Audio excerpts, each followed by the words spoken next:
Hello and welcome to Q Primary Presents Intentional Tech. I am your host, Kayla Harlow, a former first grade teacher, ed tech advocate, yet limited screen time parent. Today's episode has me busting at the seams with passion. It is such an important message, and I am so excited to be able to share it with you.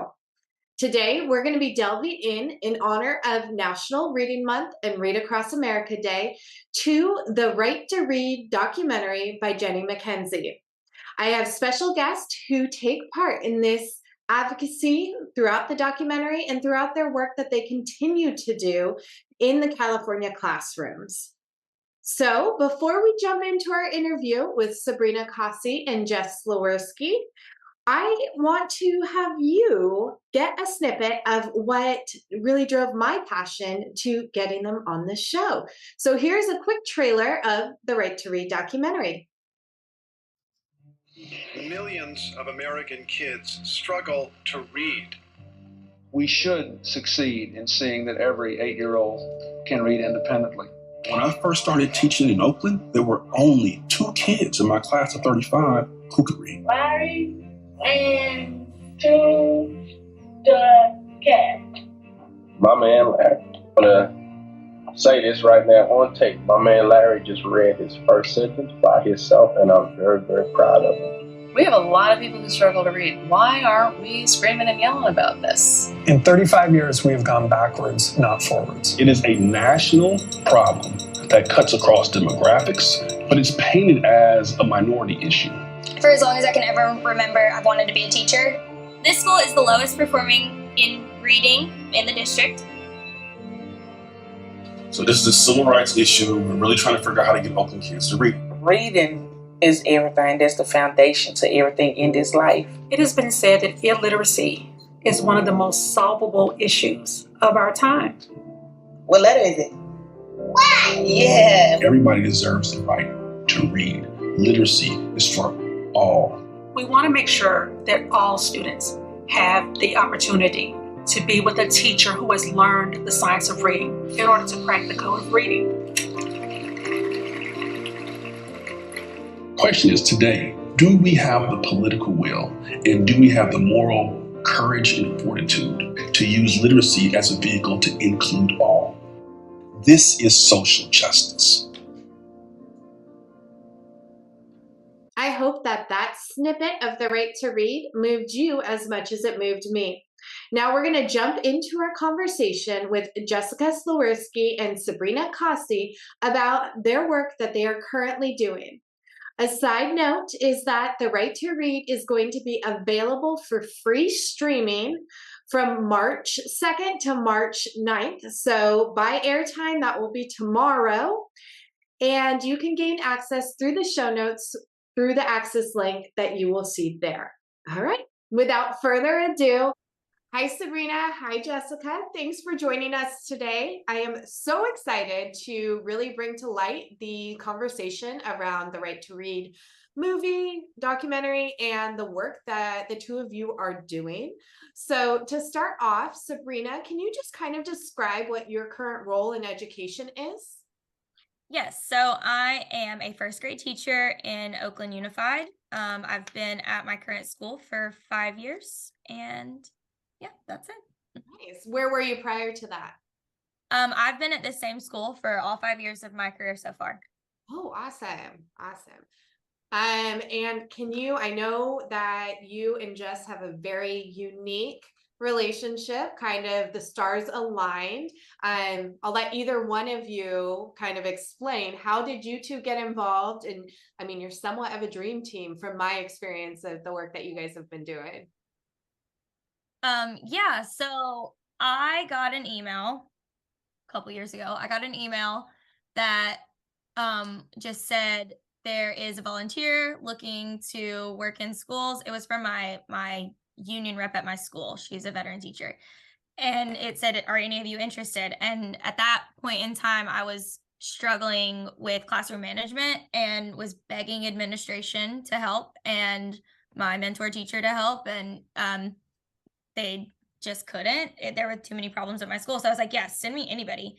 And I thought that it was just going to be, like a random person off the street, like a parent or something that wanted to come into the classroom and like, I mean, read. technically she is a random person off the street that's a parent. Yes. I thought they were just going to like come and like, I don't know, read a book to my kids in the afternoon, but I was like, whatever, another body, a human that can help me.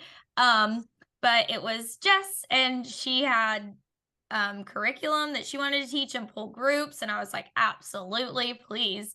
And then she was trying to pull groups and saw that my classroom management was garbage. And so like we restructured my whole classroom, and then once that was under control, I was like, well, I want to learn what you're doing so that I can also pull groups and we can get as many students as possible.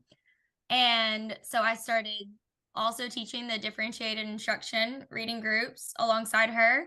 And then I found out there was a shared reading portion. I was like, oh, well, what is that? Show me that. And whole groups phonics. And then she's like, yeah, and there's ELA too. And I was like, well, give it to me. Like, let's do this. And so we just kept layering it on, and we've been together, happily married ever since. Love that. And before we dive deeper into kind of how the film came about and your history there, Jess, I want you to explain kind of what your role in education is and how you got involved in Sabrina's classroom. Yeah, thanks so much, Kayla. I have the biggest smile on my face because I'm just so happy to see Bree, and every time I see her, I'm just like, wow, you've grown up so much, Grasshopper. So I come into this space as an educator. I've been in education for about 20 years now, and I started my career as a 5th grade teacher in the Bronx. I taught for 2 years in the Bronx before becoming a 1st grade teacher in Harlem. And it was in my 3rd year of teaching that I learned to teach kids to read. And it was an anomaly that I even learned to teach students to read in my 3rd year of teaching. And, fast forward to when I was living then in Oakland. I had become a parent. I had a daughter that I was teaching to read, and I'm looking around at my community, and I'm looking at, the national landscape of education as a whole, and nothing had really changed since when I first started teaching reading. But I had changed, in that I had since dedicated my career to learning as much as I could about teaching kids to read and moving through different layers of school and district leadership and really understanding the system at a national level, co-founding an ed tech company with a literacy app I designed. And then the point at which I met Sabrina, I was running a national nonprofit that publishes curriculum. And one of the curricula in my portfolio was this incredible program called Bookworms. And I was using it to teach my daughter to read.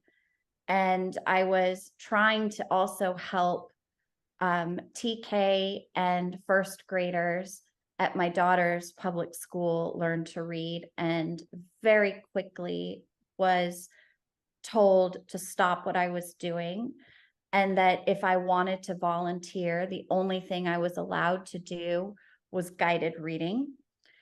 And I said to the principal, you want me to do something that is not effective when what the students here need and what the teachers are asking for help with is structured literacy.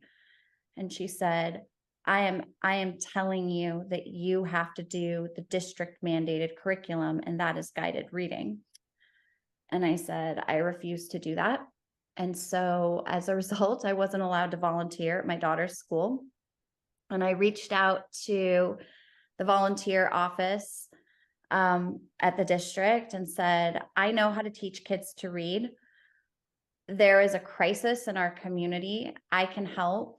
Can you please find me a school where the principal is okay with my help and where I can ensure that kids in the school learn how to read? And they connected me with Bree. And because I was at a point in my career where I was running my own company, I had the ability to rearrange my entire schedule so that I could spend 4 afternoons a week in her classroom and helping her teach her students to read. What a blessing for the both of you, because I know that Sabrina has had a huge impact on where your company has gone and your experience thus far. And talking about curriculum and adopted curriculum, a quote that we had previously talked about, Jess, was because there's a lot of talk around the controversy of reading wars and such, but it's not that we're against balanced literacy in the definition, because that is what it should be, the balance of the 5 pillars. It's just how it's interpreted and the rigid format in which adopted curriculum is implemented sometimes. And that's where Sabrina has done a really good job in taking an adopted curriculum that doesn't necessarily align with structured literacy practices and implementing or supplementing with different resources to support that. So Sabrina, can you talk a little bit more about, I know you said you do bookworms. We talked about how you integrate technology a little bit with one tab. I'm kind of just going to open the field for the two of you to discuss. That was where we were. Where are you going now in continuing the conversation and your practices in supporting your students? It's a loaded question. Yeah. What exactly is your question? I'm sorry. It's okay. So we had talked about how you were supplementing curriculum with bookworms and things like that outside of your adopted curriculum. Can you talk about how you fit that into your day and what you prioritize in regards to the structured literacy practices? Yeah.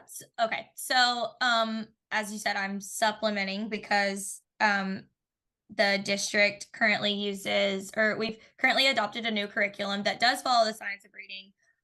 So I am using that, but it's not super teacher friendly in many ways, which I won't get into.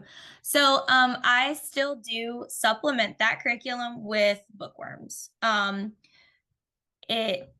use the whole group phonics portion of it, and which neither of the adopted literacy curriculums have. So I supplement it with whole group phonics and then a shared reading portion as well. And yeah, I'm still doing that every single day for about an hour a day. And then I give them written responses that align with that, as well as the small group work for about an hour and 10 minutes for differentiated reading instruction. And why we had talked about how the data was proving that you were successful with that, it was paying off, the teamwork that you and Jess are putting in to the curriculum that you were supplementing with, along with classroom management and technology. What data program are you guys using to measure that? So my school uses Dibbles, but then I also use, just based on what group they're in, you can see where they're supposed to be at and where they're at. So there are so many skills that you're supposed to learn in kindergarten. And if the students are in that group, then they're still like in kindergarten level. And then there are so many skills that you're supposed to learn in first grade. And I basically, if they're in that group, I know what part of the year or where they're at based on that group. Yeah. And then Dibbles and also SIPS mastery test go into the district. So I still give those just so that everybody can see the growth that my students are making. Fabulous. And how do you think that those compare to other, not necessarily other teachers in your school, but other teachers in the district that are not supplementing with structured literacy practices? Do you think that there's a clear difference? So you said not in my school or not in my district? Well, I mean, just because this is a safe conversation. Yeah. So the curriculum that my school and the district has adopted, they are structure of literacy, or they are science of reading. So, and structured literacy. Okay. So students other than my own are getting instruction in SIPS, which is science of reading. The only reason that I'm not doing SIPS, and I'll throw myself out there, I don't care. The only reason I'm not doing SIPS is because the lessons take 30 minutes. I have, in my class alone, skill ranges from don't know all of their letter names and sounds to reading fluently. They're working on fluency and comprehension. They have all of the basic skills. So such a wide range of skill difference. So right now I have, let's say, 6 groups of students at different skill levels. And so if I were to pull 6 different groups for 30 minutes, like how in my day am I supposed to do that? Yeah. That's why I don't teach SIPs. It doesn't work. And we're supposed to have SIPs tutors. We're supposed to have 2. We have 1. And they were pulling groups in my class for a little bit, and then they decided they wanted to put their efforts towards TK, so they're not even pulling out of my class. So there's absolutely no way I could fit that into my schedule. The differentiated read instruction that I use, the groups take 15 minutes. So I can fit 4 groups into an hour, but because I've been using it for so long, I've got it down to I can get 5 groups out in an hour. I just tested and now I have like 6 groups, but it's okay. That I can get 5 groups out in an hour. So all of my students are getting exactly what they need in that hour, versus if I were to pull 4 groups in like an AB schedule, I'd get half of my class one day and half on Monday and Wednesday, and half of my class on Tuesday and Thursday. And so they're getting half of the reading instruction that they could be getting, or instead of what they could be getting, which is what I'm currently teaching. Awesome. Thank you for the thorough response. And Yeah. I'm so happy to hear that the district has moved towards a science of reading curriculum. I know during the pandemic, when you first 2 started, they were still using a very balanced literacy aligned program, yet you were still able to supplement. And that's a big conversation I have with teachers, is doesn't necessarily matter what curriculum your district has, you can still take steps forward in implementing structured literacy practices and routines to meet those kids where they need. So there's 2 more areas I want to delve into. We'll see if we have time for both, or we can kind of play around with it. The first is going to be what role technology plays in how you support those students, because I know you're in a low SES school. And the second would be diving a little bit more into the right to read film and what potential that has to make a difference on educators' perspectives, administrators' perspectives, etc. So let's start with technology. What role has that played in being able to provide more accessibility for your students in their literacy practices? Yeah, so I think it played a huge role during the pandemic, obviously, because everything was online. But that's when sorry, I'm totally taking up all this space, Jess. If you want to talk, you can just jump in. But so when the pandemic hit, Jess and I worked together to raise money, get donations to order 1-tabs for every single student in my class, which is a device that has reading and math curriculum on it. Doesn't need Wi-Fi, and they can't do anything else on it. So it's not like an iPad where they could leave that website and get on YouTube or something. It's just the curriculum. They do a little test at the beginning, and it puts them right at the level that they're at so that they can access, the curriculum at their level. So we did a huge fundraiser for that and got those out to every student in my class. I have leftovers that we still use in my class during that small group time. So when I'm pulling small groups, students are using those 1-tabs and they're accessing reading and math curriculum at their level. My school also uses iReady. So, and that it's kind of the same. They can access curriculum at their level, reading and math. The only thing with that is that it's on iPads or computers, and I have to have a little spy go around and make sure that they're on what they're supposed to be on and not on, they like to get on maps and just like zoom in. Yeah, I was going to say classroom management is a whole nother conversation when it comes to littles and technology. Exactly. And I'm trying to like put all of my energy into my small group. So it's really been good to have the 1-tabs for that reason. But also a lot of kids do enjoy the iReady as well, just not as much as the 1-tabs. So are you using I know they're potentially coming out with or already have a dyslexia screener. Do you guys have any access or exposure to that? No, not at my school. Yeah, no, I'm not very familiar with it. It's just come up in conversation. So awesome. All right, let's jump into the movie and kind of, we know your history. We know how you guys got connected. What impact do you think? I've seen the movie. This is why we are connected, because it's fabulous and supports a message that so many people need to hear, whether they think they know the need for equitable and accessible literacy or not. I think it's an eye opener for everyone. So I'm gonna kind of just open it up. And what impact do you think that this movie coming out to the public is going to have on educators and administrators, specifically probably in California, but I mean, it's across the board. Yeah, so I can sorry. So actually, since it started to come out slowly in like private screenings around the state, I've had people come up to me, or I might mention it in passing, and they say, "Oh yeah, I saw it," or "My principal saw it." For instance, there was this sub at our school, and I was talking about the documentary, and she said, "Oh yeah, I've been preaching science of reading for years to my principal, but we've been a balanced literacy school, but he just saw the documentary at a screening and has changed his mind completely, and is like, we've got to get balanced literacy out, we've got to get structured reading in." So that's just like one tiny example of how, I guess, effective the documentary is. Yeah. I know that people like non-educators have no idea that there's a reading crisis.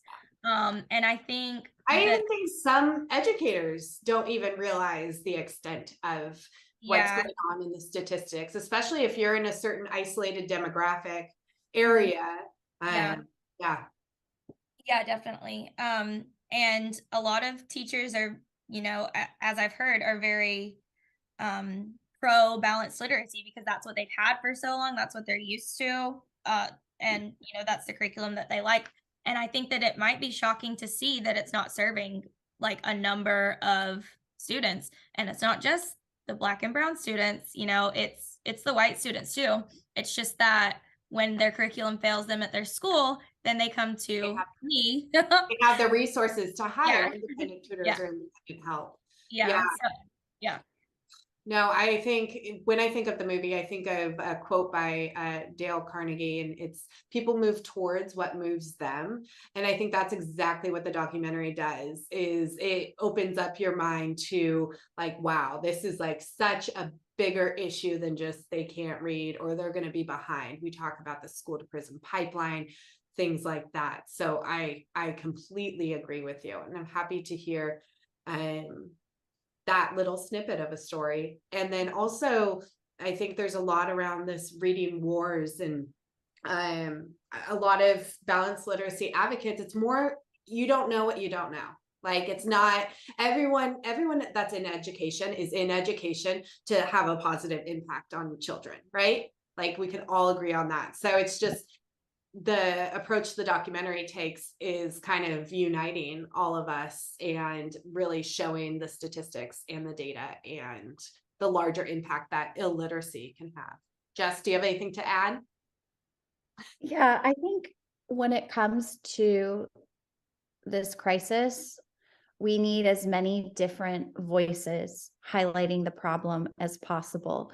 So to have a film like the Right to Read film, to have advocates like Sabrina Causey and Kareem Weaver doing the work all day, every day, whether it's at a policy level like Kareem is working, or being in the trenches the way that Sabrina is, or building a program that's a foundational skills safety net, like what I'm doing now with Ignite Reading, or the Soul to Story podcast that Emily Hanford has out there. You need as many people as possible talking about it, and it needs to be bigger than a gut feeling that so many of us as educators had over the years, that this isn't right, something's not right here, something's not working. And now it's out there, it's in the open, and we're all talking about it. And it creates an opportunity collectively as educators for us to know better and do better. Yeah, absolutely. Because these are kids, right? Like what this ultimately comes down to is an equity issue, an access issue. And I just so appreciate the framing that Jenny McKenzie brings to the film and really centering equity in all of this. Absolutely. And if anyone has followed me before, I don't even know if this is a Kareem quote. I think it was just in conversation at one of the screenings. And he said, what good is the right to vote if you can't read the ballot? And that was like that's one sentence that just purely outlines literacy as a civil right, and why we need to make sure that we are advocating for the best practices for all kiddos. Awesome. Well, I appreciate both of your times. By the time this airs, I think I had it written down, but now I lost it. But this Right to Read documentary is going to be available for public screening online for the first time for 1 week only, I believe from March 2nd to the 9th. And I will link the access form in the show notes so that you can see it for yourself, because it truly for me is life-changing. And I think as many people should see it as possible, whether that's kids, parents, grandparents, anyone in our community is a stakeholder in education and has an investment there. So thank you guys for joining me. I love it. And I hope that we can continue the conversation. And thank you for all the work that you guys are doing. Yeah, thank you for having me.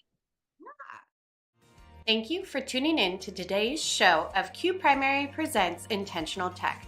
If you have yet to sign up for Spring Q, you can sign up at springq.org. I hope to see you there.